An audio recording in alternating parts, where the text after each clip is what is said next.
গ্রামের পুকুরের উল্টো দিকে ছোট কুঁড়েঘরে থাকে তার ছোটবেলার বন্ধু হাফেজ।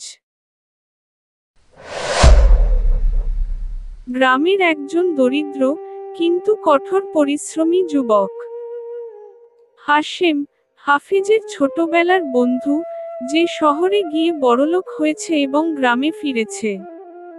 অনেক বছর পর হাশেম গ্রামে ফিরেছে। বিলাসবহুল গাড়ি, দামি পোশাক, সে যেন গ্রামেরই এক বিদেশি অতিথি। গ্রামের পুকুরের উল্টো দিকে ছোট কুঁড়েঘরে থাকে তার ছোটবেলার বন্ধু হাফেজ। হাফেজ গ্রামে দিনমজুরের কাজ করে।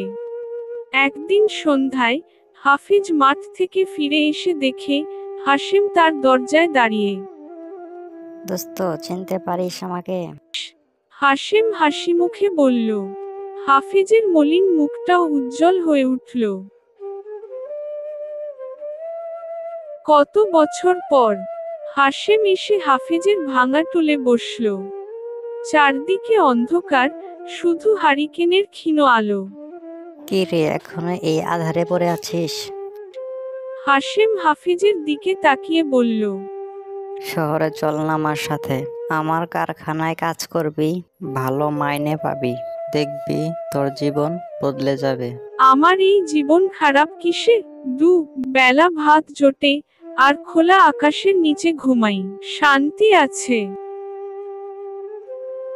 তার পকেট থেকে এক মুঠো টাকা বের করে টেবিলের ওপর রাখলো।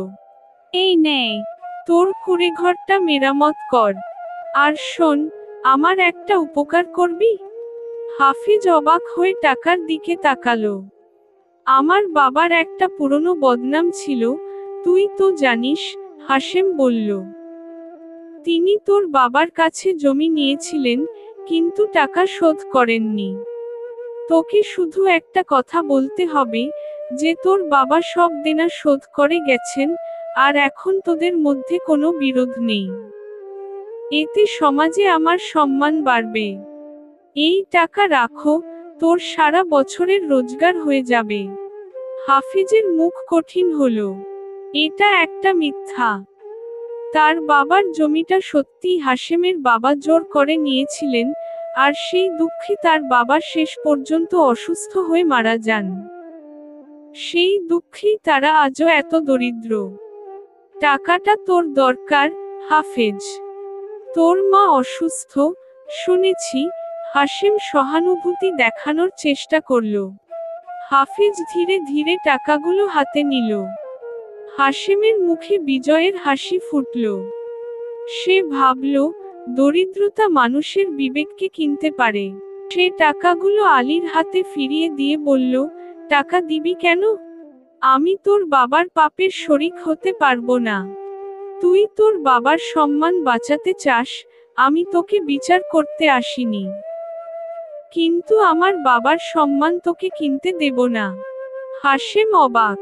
তোর মায়ের চিকিৎসার জন্য এই টাকা যথেষ্ট। কেন নিজেকে এত কষ্টে রাখিস? হাফিজ করুণ অথচ দৃঢ় কণ্ঠে বলল, আমার এই আধার ঘরের প্রদীপ আমার বাবার সততা।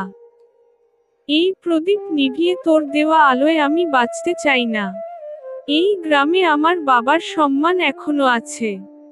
তোর টাকা আমার মায়ের চিকিৎসার জন্য দরকার, এটা সত্যি। কিন্তু মিথ্যা দিয়ে মায়ের চিকিৎসা করলে, সেই চিকিৎসা আমার আত্মাকে মারবে। হাশেম লজ্জিত হল। হাফিজের সরল দারিদ্র্য আর তার আত্মমর্যাদার কাছে তার সব ঐশ্বর্য যেন তুচ্ছ হয়ে গেল। কোনো উচ্চবাচ্য না করে, মাথা নিচু করে টাকা ফেরত নিয়ে হাশেম চলে গেল। পরের দিন সকালে হাফিজ তার বাবার কবরের পাশে দাঁড়িয়েছিল। হঠাৎ হাশেমের গাড়ি এসে থামল।